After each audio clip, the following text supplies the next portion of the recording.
Ah, So here we go. Welcome to Newcastle Going Green, a series of monthly ZoomCasts brought to you by the Newcastle Sustainability Advisory Board. Each episode will give you information about green initiatives and sustainable options you can find around Newcastle. Hear from experts in various fields, coupled with a neighbor's experience with the practice being discussed during each ZoomCast. On today's episode, we will focus on food scrap recycling with guests Dick Goldsmith and Kent Thomas. Dick Goldsmith has been a Newcastle resident since 1983. He served on the SAB for 15 years. He is the co-founder of our town's food scrap collection program. Kent Thomas has been a resident of Newcastle for almost 40 years. He has a keen interest in all things related to the environment and is a member of the town's Climate Smart Communities Task Force. Kent is a food scrap recycling participant and is a member of Newcastle Pollinator Pathways. So welcome Dick and welcome Kent to Newcastle Going Green. thank you, Maxine. Thanks for being here. So just some quick facts on food waste. The average American consumer produces just under 5 pounds of trash each day, while a family creates about 18 pounds.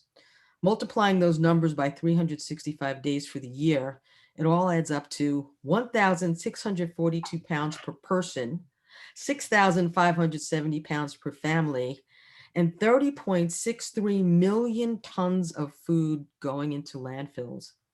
Suffice it to say, we produce way too much waste and we can do something about it. So let's find out what we can do as residents of the town of Newcastle to help reduce our own personal waste, which will reduce what goes into landfills and reduce our carbon footprint. So let's start with Dick with some questions, since he's been a real lead on this issue in town. So Dick, Yes. tell me about when and why you started the food scrap recycling program in the town of Newcastle. About 4 years ago, I attended a conference up in Troy, New York, from the New York State Environmental Group of some sort or another. And two of the speakers were some folks from Scarsdale who had started a food scrap collection program in Scarsdale that sounded very interesting. And they were very anxious and eager to share the information that they had collected in order to start the program. And so what we did was we got all their information, we replicated their information, and approximately 10 other towns in Westchester or more have now replicated it as well. But it sounded to me like a wonderful way to get a whole lot of weight out of our municipal waste stream and get that weight back into the ground where it could do some good in providing good nutrients to the soil and good fertilizer for farmers to grow more wonderful products. Yeah, it's so good that towns in Westchester have come on board and that we're participating. And I know we'd eventually like to get a food scrap program picked up curbside, but that's another whole issue. So how do residents participate, and where can they get kits, and how much are they cost, and what can we do to get things rolling?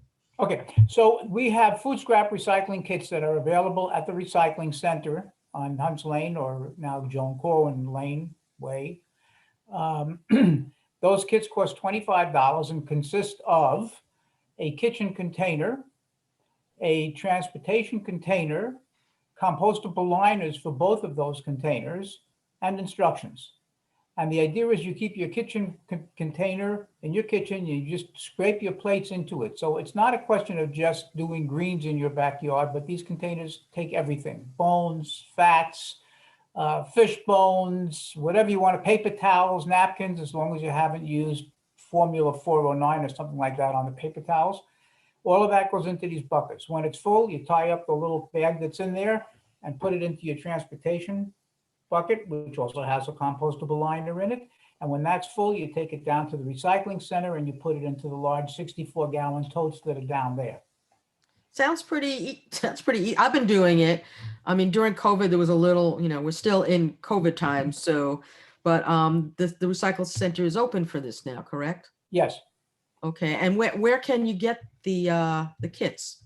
At the recycling center, and you can also then get replacement bags at the recycling center, and their replacement bags are also available at the hardware store in town. And I'm not sure about the one in Millwood if they have them or not, but the best place to get them economically is at the recycling center. Okay.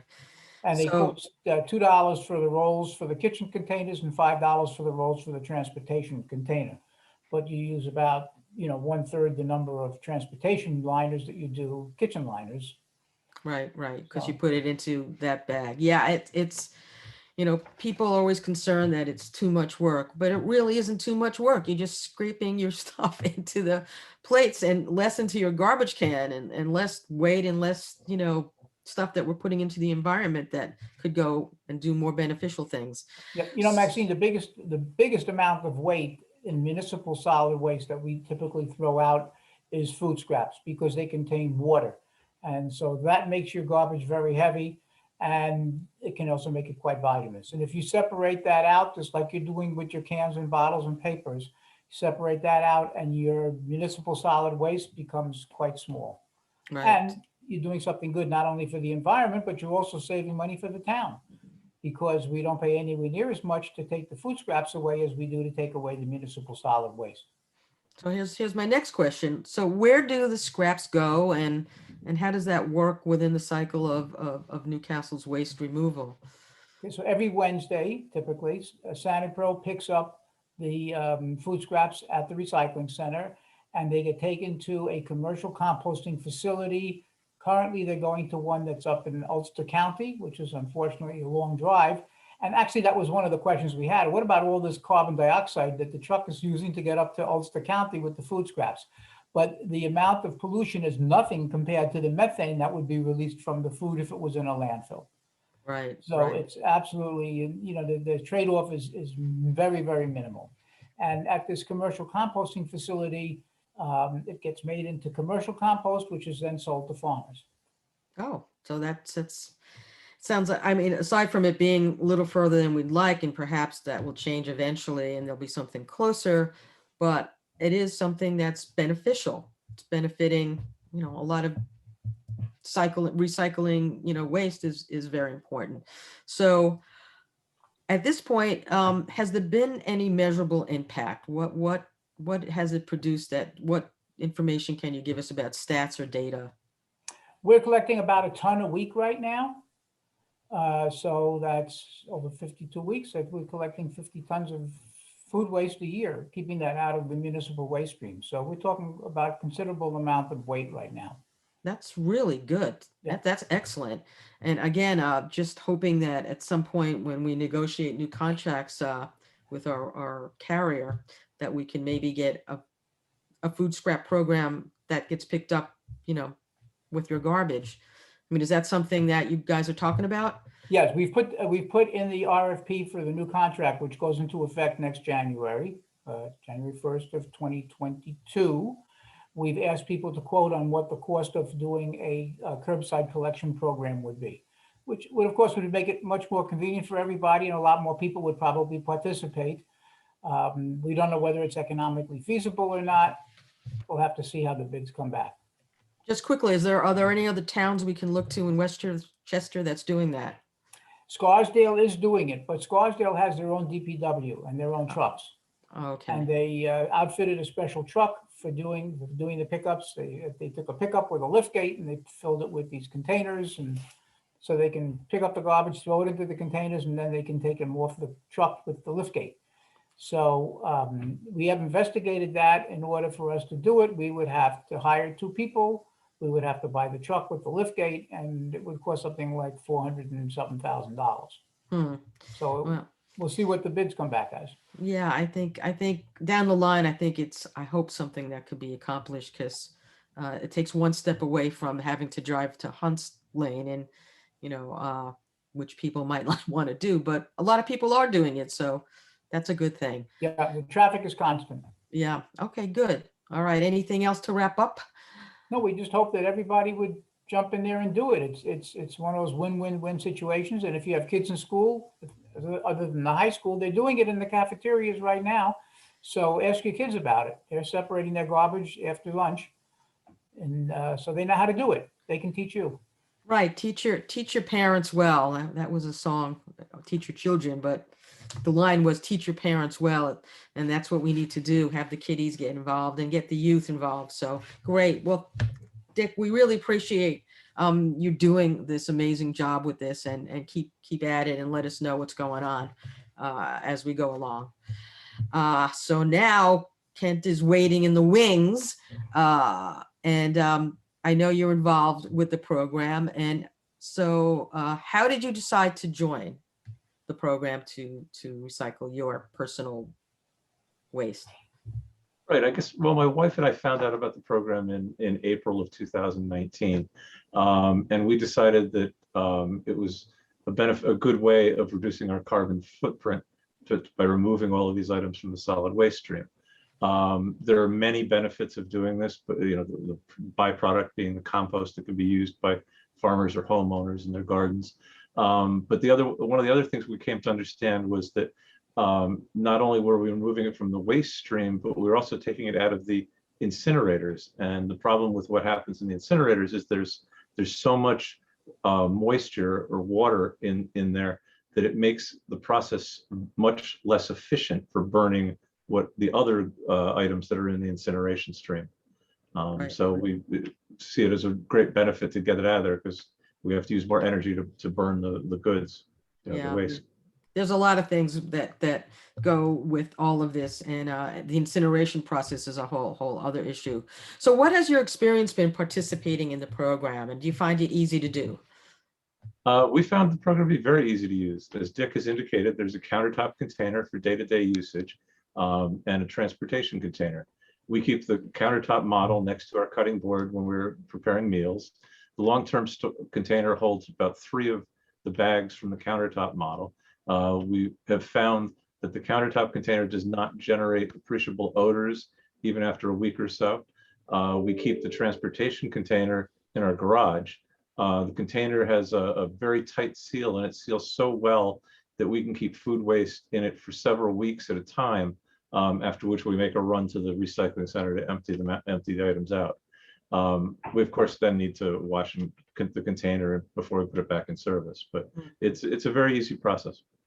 It seems, I mean, I'm doing it as well, and it's something that just comes second nature after a while. You just, put your scraps in there and get it ready to go out to the recycle center when it's all full, and it's something that I think people can do if they put their mind to it and want to help out. So I've heard you had kept some metrics on what you're actually keeping out of the waste stream. Can you tell us about that?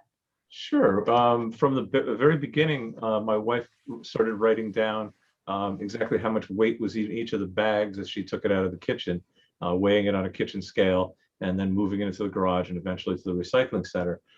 So when we started the program, as I said, in April of 2019, that year we generated 294 pounds of food scraps in about 2/3 of the year. So you can extrapolate that out, and it would have been somewhere over 400 pounds or so.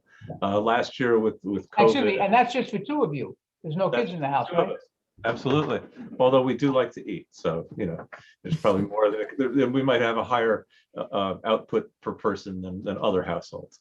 But last year was a little different with COVID and the recycling center being closed, et cetera, and the metrics are a little strange. But this year we're looking at going somewhere around the pace of doing about 250 pounds or so. But we've modified a little bit the way we handle things, in that we've tried to take some of the things out of the waste, out of the food scrap waste stream, and compost those in our backyard and use those in our garden. We do that basically like with leafy greens or things that'll break down fairly quickly, but the rest of the stuff, including bones and those kinds of shells, etc., we do put into the food scrap bins.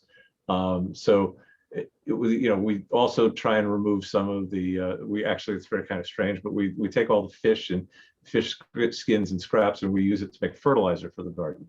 So we get that, but then the waste product from that still goes back into the stream. Wow.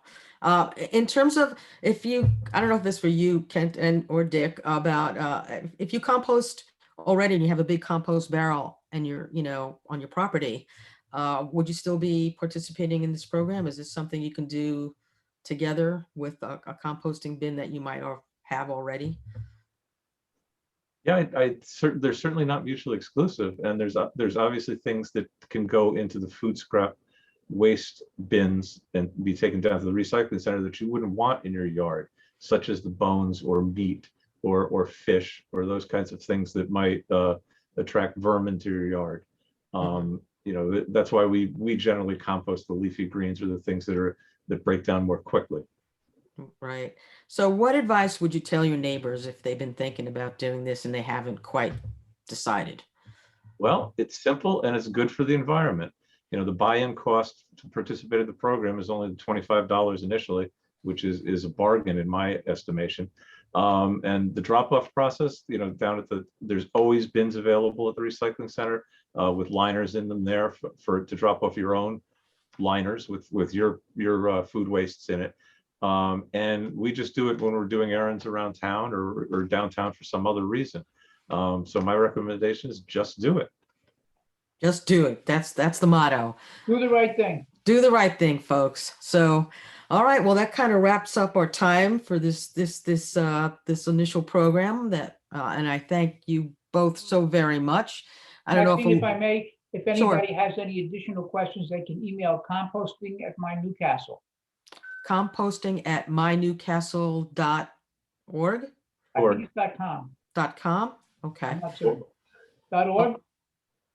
I don't know. We'll figure it out. If not, we can go to the, you can email the SAB and I'll give you that information right now. Alicia, you have anything to say before we wrap? Anything to add? No, it's even better. My 2 cents, it's even better to do when you have kids, because those goldfish that weren't eaten or that half a peanut butter and jelly sandwich that just got dried on the kitchen counter goes in the food scrap recycling program and not, again, in the incinerator. It really adds up. Could you get the kids involved at all? Are they love aware that dropping you it can off. do this? They, What? they love going with me to drop it off. There's even a fox that sometimes sits up at the hill at the recycling center that comes down and we get to see. So, Oh, so you get to compost, and then you get to see some of the local critters that are out and about. So that's great. All right. Well, I think we're gonna close out. Thanks for joining us for the Newcastle Growing Green. For more info, go to Newcastle Sustainability Advisory Board's Facebook page. You can email us at newcastlesab@gmail.com. Maxine Margaret-Rubin, along with Alicia Malloy, board members of the Newcastle Sustainability Advisory Board, and we will see you again next time.